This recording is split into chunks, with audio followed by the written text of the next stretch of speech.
تم سے تفصیلی ملاقات ہوتی ہے کہہ کر شاہ سائیں کمرے سے باہر چلے گئے۔ شاہ سائیں کے باہر جاتے ہی ایرج اللہ سے اپنی سلامتی کی دعا کرتی رہی۔ ایزل شاپنگ سے فارغ ہوئی تو باہر کافی زیادہ اندھیرا تھا۔ ان ڈرائیو پہ کال کرتی ہوں کہ ٹیکسی بھیج دیں۔ آدھا گھنٹہ ہو گیا اور ٹیکسی ابھی تک نہیں آئی۔ اب کیا کروں؟ اب تو رات ہو رہی۔ ایسا کرتی ہوں ڈیڈ کو فون کرتی ہوں، ڈیڈ بھی کال اٹینڈ نہیں کر رہے، ہو سکتا ہے کہ وہ بزی ہوں۔ ایزل اب خود ہی کچھ کرنا پڑے گا۔ بڑبڑاتے ہوئے اس نے تھوڑا سا راستہ طے کیا۔ سڑک پر اکا دکا لوگ دکھائی دے رہے تھے۔ ہائی بیبی، لفٹ چاہیے؟ اسی وقت اس کے پاس ایک گاڑی رکی جس میں 3 سے 4 آوارہ لڑکے بیٹھے اسے اوپر سے نیچے تک ہوس بھری نظروں سے تاڑ رہے تھے۔ نہیں نہیں، مجھے لفٹ نہیں چاہیے۔ ایزل کی جان پر بنائی آخر تھی تو وہ ایک سنیف نازک اللہ آج بچا لے دعا کرتے ہی اس نے سڑک پر بھاگنا شروع کر دیا۔ خوف اس کے پورے وجود میں سرایت کر رہا تھا۔ اے رک جا! ان لڑکوں نے ایزل کو پکارا۔ ایزل جتنا تیز بھاگ سکتی تھی اتنی سپیڈ سے بھاگ رہی تھی۔ اتنی جلدی کیا ہے بیبی؟ وہ جو بھاگ رہی تھی کہ وہ لڑکے اس کے سر پر پہنچ گئے۔ میرے قریب نہ آنا، ایزل نے کانپتی ہوئی الفاظ میں کہا۔ ٹائم ضائع نہ کر لڑکی، ہیلپ، کوئی تو میری مدد کرو، وہ اونچی آواز میں چیخی۔ چپ کر جہاں تیری سننے والا کوئی نہیں۔ اسی وقت انہیں ایک گاڑی کے ہارن کی آواز سنائی دی جس کی ہیڈ لائٹ ان کے چہروں پر پڑی۔ سب نے اس جانب دیکھا۔ اس گاڑی سے ایک نوجوان باہر آتا نظر آیا۔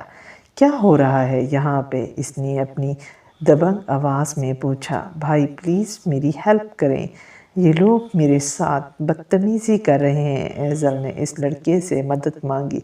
کتنی بار کہا ہے کہ مجھے بھائی مت بلایا کرو، صرف مصطفیٰ کہا کرو۔ مقابل نے کہا۔ کون ہے بے تم؟ ان میں سے ایک لڑکا اس کی بات کاٹتے ہوئے بدتمیزی سے بولا۔ میرے بارے میں جاننے کو رہنے دو، بس چپ چاپ یہاں سے چلے جاؤ۔ مصطفیٰ نے ان لڑکیوں کو وارننگ دی۔ یہ لڑکی ہمارا شکار ہے اور ہم اسے چھوڑ کر نہیں جائیں گے۔ اگر تجھے اتنی ہمدردی جاگ رہی ہے تو آ جا، تیرے لیے بھی آفر ہے، تو بھی ہمارے ساتھ اپنی رات رنگین بنا سکتا ہے۔ آفر دو گے مجھے؟ تم لوگوں کی رات تو میں رنگین بناتا ہوں۔ مصطفیٰ نے اس کے منہ پر اتنی زور سے تھپڑ مارا کہ وہ منہ کے بل زمین پر گرا۔ اس کی ایسی حالت دیکھ کر اس کے باقی دوست ڈر کے مارے وہاں سے فرار ہو گئے۔ وہ کمزور سی 18-19 سال کے لڑکے تھے۔ کہاں مصطفیٰ جیسا مضبوط اعصاب کا مالک اور اس کی باڈی! وہ لڑکے اس کا ہرگز مقابلہ نہ کر پاتے۔ اس لڑکے نے مدد کے لیے اپنے دوستوں کو پکارا تو وہ حیران رہ گیا کہ اس کے دوست اسے اکیلا چھوڑ کر بھاگ گئے۔ خود کو وہاں اکیلا محسوس کرتے ہی اس لڑکے نے مصطفیٰ سے معافی مانگی۔ پلیز مجھے معاف کر دو بھائی، مجھ سے غلطی ہو گئی۔ وعدہ کرتا ہوں آئندہ کسی لڑکی کو تنگ نہیں کروں گا۔ معافی مانگتے ہی وہ بھی سڑک سے اٹھا اور وہاں سے بھاگ گیا۔ ریلیکس، چلے گئے ہیں وہ گھٹیا لوگ۔ مصطفیٰ ایزل کے قریب گیا اور اسے اٹھنے کے لیے کہا۔ ایزل کا حلیہ دیکھ کر اسے غصہ آیا۔ جو دوپٹہ نادر جینز شرٹ میں بھی تھی، شربتی آنکھیں، گلابی ہونٹ، صاف رنگت، بکھرے ہوئے بالوں میں کسی کو بھی اپنی جانب متوجہ کر سکتی تھی۔ مصطفیٰ نے اس سے نظریں چرائی۔ تم رات کی اس پہر سنسان سڑک پہ کیا کر رہی ہو؟ میں ابھی شاپنگ کر کے فری ہوئی تو ٹیکسی لینے کے لیے جیسے ہی میں تھوڑا سا آگے آئی تو یہ سب ہو گیا، اس نے روتے ہوئے جواب دیا۔ اچھا آؤ، میں ڈراپ کر دیتا ہوں۔ نہیں، آپ رہنے دیں، میں خود ہی چلی جاؤں گی۔ ایزل اب مصطفیٰ پر بھی بھروسہ نہیں کر پا رہی تھی۔ مجھ پر بھروسہ کریں، میں آپ کو بحفاظت آپ کی منزل تک پہنچا دوں گا۔ یہاں اس ٹائم سیف نہیں۔ پہلے تو وہ سوچتی رہی کہ ساتھ جاؤں کہ رہنے دوں۔ اگر اس کے ساتھ نہ گئی تو بھی کسی ٹیکسی میں جانا پڑے گا، کسی پر تو بھروسہ کرنا پڑے گا، تو کیوں نہ اس کے ساتھ ہی چلے جاؤں۔ مس سوچیے نہیں، آ جائیے۔ مصطفیٰ نے اس کے لیے فرنٹ ڈور اوپن کیا۔ وہ ڈرتے ڈرتے مصطفیٰ کی کار میں بیٹھ گئی۔ مس ایزل، اپنا ایڈریس بتا دیں۔ اس نے مصطفیٰ کو اپنا ایڈریس بتایا۔ آپ مجھے ایزل بلا سکتے ہیں۔ آپ نے ایک بار پھر میری مدد کی، اس کے لیے بہت شکریہ۔ شکریہ کی کوئی ضرورت نہیں، یہ تو میرا فرض تھا اور میں آپ کو مصیبت میں نہیں دیکھ سکتا ہوں۔ اس نے یہ الفاظ آہستگی سے کہے۔ آپ نے جو بل پے کیا تھا وہ پیسے میں آپ کو واپس کر دوں گی۔ It's okay, no need to return. پیسے تو آپ کو لینے پڑیں گے، نہیں تو میرے ضمیر پر بوجھ رہے گا۔ جیسے آپ کی مرضی۔ بس یہیں پر اتار دیں۔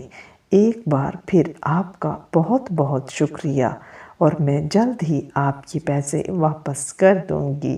آپ مجھے پیسے کیسے واپس کریں گی؟ مصطفیٰ نے ایزل سے کہا، ایسا کریں کہ میرا کارڈ رکھ لیں، جب پیسے لوٹانے ہوں تو مجھے کال کر دیجیے گا۔ مصطفیٰ نے صورتحال کا فوری حل پیش کیا۔ اوکے، خدا حافظ کہہ کر وہ گھر کی جانب چلی گئی۔ ایزل جب تک گھر میں داخل نہیں ہوئی، اس وقت تک مصطفیٰ اسے دیکھتا رہا۔ مصطفیٰ بہت خوش تھا۔ وہاں سے واپسی پر اسے ایزل سے ملنے کی ایک امید مل گئی۔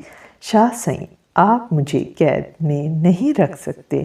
محبتیں وقت کی محتاج نہیں ہوتی سئیں، مگر قدر کی قیدی ضرور ہوتی ہیں۔ آپ کی دولت اور اونچا مرتبہ مجھ جیسی طوائف تک رسائی حاصل کرنے میں ناکام رہا ہے۔